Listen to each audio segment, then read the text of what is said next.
So I'm gonna do a quick video tutorial of the garden's progress. Don't laugh. It's going, it's hot, it's Memorial Day, so happy Memorial Day. Hopefully you're able to spend time with your loved ones and enjoy the day and everything that has been able to happen to enjoy this day. I'm going to show you my side garden first, and then I'll bring you down this way. So here is the front garden area. This is me walking down this way. If you haven't seen before, these are the Purple Winners plants that I have done. So I'm going to take you back the other direction again. In the beginning, I have all the way down at the very end is a Bordeaux, Super Junior Bordeaux. And then I have this sweet heart lime, sweet potato vine, I think it's called. So that white one is the Snowdrift. Then I have Jazzberry, and then the Raven type of sweet potato vine, and then bubblegum, which I am struggling really bad with bubblegum. If you look at the Jazzberry and the Snowdrift are doing much better. This one right here is a bubblegum. It doesn't have any blooms on it. I had to trim it back. It looks like there's some more blooms starting to come, but I had to trim it back because it was very leggy. It gets the most sun out of all of them. It's very bushy right now because I trimmed it back. And I think my Bordeaux right here is struggling because, as you can see, it's being shaded out. Not really by the sunflowers, because I usually do a little row of sunflowers in the back, but by this heaping overgrown area of, you guessed it, poison ivy. This is all poison ivy, and they get these pustules on them. Let's see if I can find one with pustules on it. Oh, there's a little bit of a red pustule right there.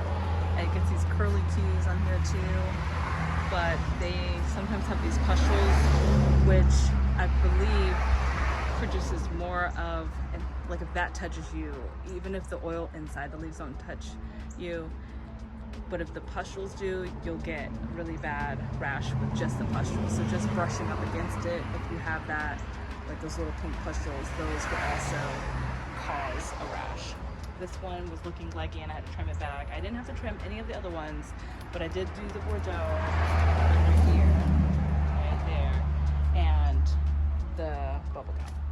And I have two other bubblegums which are extremely tiny and they look worse than just being a little round out. So I was hoping that bubblegum would be more vigorous. We are very wet, we are very hot, and we are very humid. And I do have a bunch of sunflowers. There's a teddy bear kind, but because the weather has been so crazy with getting hot, cold, it's that short, and they're supposed to be at least 3 feet. And that is not even, I don't even think that's a whole foot. Here's a whole bunch of pustules. So if you see any of these pustules, you do not want to touch them, because those can really give you the rash really quick and really bad. If you accidentally just brushed up to just a regular leaf, as long as it's not open, it doesn't have any of those pustules, the oil won't get on you. But if you touch any with these on there, I feel like it's worse. They just look like they have some sort of disease. But that's just the nature of poison ivy. And we have it lining our entire property. But let's keep going. All right, so now I'm gonna take you to our back garden, flower garden. It hasn't done a whole lot, like I said, because the weather is just getting cold, hot. My ranunculus haven't done hardly anything because it's just been, the weather's just been so crazy. They get hot, and then of course they don't like the heat, and then it gets cool again, and then they start to grow back, and then it's just not been a good year for ranunculus. But the first row is, I think, zinnias. Half of this is zinnias right here. I did plant some celosia here, but it never came up. It was about 3 or 4 weeks ago that I did that. Nothing sprouted. And then this last row is some cosmos. I think it's the apricot. I think it's from Botanical Interest. And then these big guys that I have right here are hollyhocks. I can't remember what color. I think I did a mixture, so we'll see which ones those are, but they're looking pretty good. They're a little yellow. I just put them in the ground a couple days ago. The ranunculus at the very end, like I said, hot, cold, they're yellowing, and I did put some in my mom's yard, and they're looking a lot better, but she also has a huge tree cover for shade, so that seems to be helping to protect them a lot more. And then I do have a whole bunch of sweet peas, which they're trying to come up, but then it gets so cool again, they start to slow down. And then I had an ant problem in this area right here. The rest of, I call this my native garden bed because it's tapped right into the ground and it's not specifically for cutting flowers, even though these right here are a bunch of daisies, like Rudbeckia, I think there's two kinds, Indian summer and marmalade. So they're gonna be super amazing. But with this rain, it has broke a few of our stems and we've had a lot of wind as well. There are some cosmos right there, which was probably not the best place to put them. I'm gonna try and see if I can move them over into the cut flower garden because I know they're gonna get really big. I just needed a spot to put them and I was not ready for this area just yet. So I'm gonna try and see if I can stick them in here somewhere, but we will see. My alliums are completely done. None of our cool weather plants did that well this year. Like I said, we had a really unseasonably warm spring, like at the beginning of spring, and then it went cold again, and then it's just this back and forth is really doing them in. But everything is filling in really nicely. I feel like the Rudbeckia is, and the daisies, which are right over there, Shasta daisies, they're making their shine right now. They're probably in their peak, I guess, with being ready to bloom. I'll get closer so you can look at some of these. I apologize if it's shaky. These are really looking nice, really pretty. I think because I think this one is the Indian summer. It doesn't really have that much of the red area around it, where the marmalade had more of a two-tone. So it's just this beautiful yellow, but it also had like an orange or a red ring around it, which I haven't seen any of them pop up like that just yet. But we'll see. There's a whole bunch in here. I believe I have maybe 30 of these plants, and then the daisies are right behind it. They're a little bit smaller and they're producing a little slower, except for my daisies that I planted last year that I thought did not germinate, but they did this year, and they picked up and they're way ahead of the other ones I did by seed inside. Then I have my tomatoes, which are looking kind of rough because we've had some nights where it's been about 50-ish degrees, so it's kind of stunted them. So we'll see if they pick up and take off. I also put down some squash, some Brussels sprouts, and things like that, cucumbers, and my standalone sunflower in the back right there. But there's more to do and more to plant, and hopefully I can get these out into the landscape, because my plan wasn't to leave them here this whole time because they are perennial. I wanted to get them started, get them going, see how beautiful they look in a row crop setting, and then I'm giving some to my mom as well, and we'll see how it goes. But I can't wait till they're all blooming. It'll be super awesome to see them grow. My lilies that I have, I don't know what brand they are. My husband bought them for me last year for Mother's Day to plant and to grow, and I am overrun by chamomile. I need to, if I can get this area landscape like I want it to, I would definitely put this in the landscape. It seems to be pretty vigorous, so I need to check to see if it's invasive, but it's something that I bought at the store. So definitely when you do buy seeds, just check to see if it's invasive in your area, because you don't want it to take over, because these seeds drop like crazy. For instance, there's another one growing right here, right down in here, and I have lots of lily pads. We stay wet a lot this time of the year, and the lily pads are just so hard to battle, and this yard hasn't been really landscaped in a while, so hopefully I can get that done. I have my garlic, which will probably be harvested in a month or two. Carrots, which I need to thin because there's just so many in here. I know that I need to thin them out. There's just way too many in here. Let's see. I'm gonna pull one out just for funsies.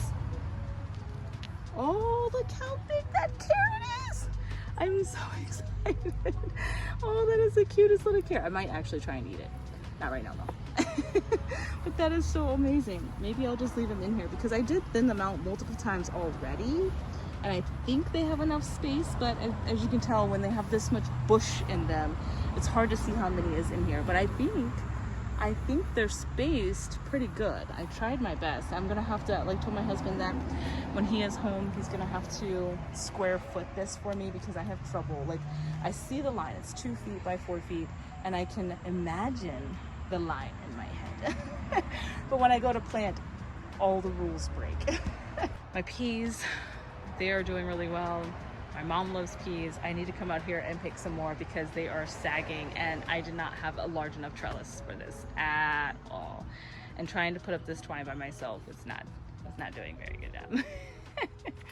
And then we have over here, I just let this one go to bolt. It's a lettuce, and I don't know, I just can't bring myself to cutting it down. And then as you can see, this one is even heavier than the other ones. I think this one's the snap. I think it's the sugar snap, and those are the snow. But I could have them backwards. I don't know which one's which. I do have some Swiss chard over here. There's a couple of them actually. There's 2 red ones over there, and then 3 yellow and a red over here as well. There's some basil. I have basil down there too, which I need to move. I just put stuff in spots until I can figure out what to do with them. I have some lemon balm, which a whole bunch of lemon balm, some peppers already in here, strawberries, and we're in this, I guess, interim where I am taking out some of the stuff like lettuce and stuff where it's going to be too hot, and putting in peppers, which they are struggling. As you can see, they're yellow right here, and they really need to go out and put them in these beds. I do have some sweet potato vines, which are right there. And then I have some watermelon, cantaloupes, and I think that's it over here. Watermelon, cantaloupe, and I think pumpkins as well. They've been back and forth. They haven't done hardly anything since I put them down, and that's just because, like I said, the weather has not been happy. And it's just been very moody this season, and they haven't been doing hardly anything. I have some chives right in here, so hopefully I could get everything looking a lot better soon. This is not done anything. These are, I think, canna lilies. I think it's canna. The big canna lilies. I think it's canna, not calla. I always get calla and cannas mixed up, but I think it's the canna lilies. But they're the really big ones with the tiniest flowers that you'd ever see compared to the plant on there. And that's basically it. They're looking really yellow. And this is a whole bunch of carnations. There's some herbs in here, some tomatoes in here. Because of how weird our weather has been, I have been kind of riddled with aphids. And I did my best with trying to figure out a natural solution. So I tried doing like baking soda, water, concoction, and they did turn my leaves of my plant. They got rid of some of them. They got rid of all of the aphids for sure, but then they also kind of damaged the leaves to my plants. So hopefully they bounce back. So we'll see. Hopefully it's not too traumatic for them. Alright, and then the last thing I can show you are the flower pots that I have over here. These are actually, I think, pansies or violas. I think they're pansies because they're much larger. And they're doing really well. They're huge. I water them regularly and feed them at least once or twice a week, depending on the weather. And then I have 2 more that are way over here as well. If you can see them. And that's it. I have nothing else in this backyard. Hopefully we can start really doing more things when the weather gets better. Thanks for watching. See you in the next video.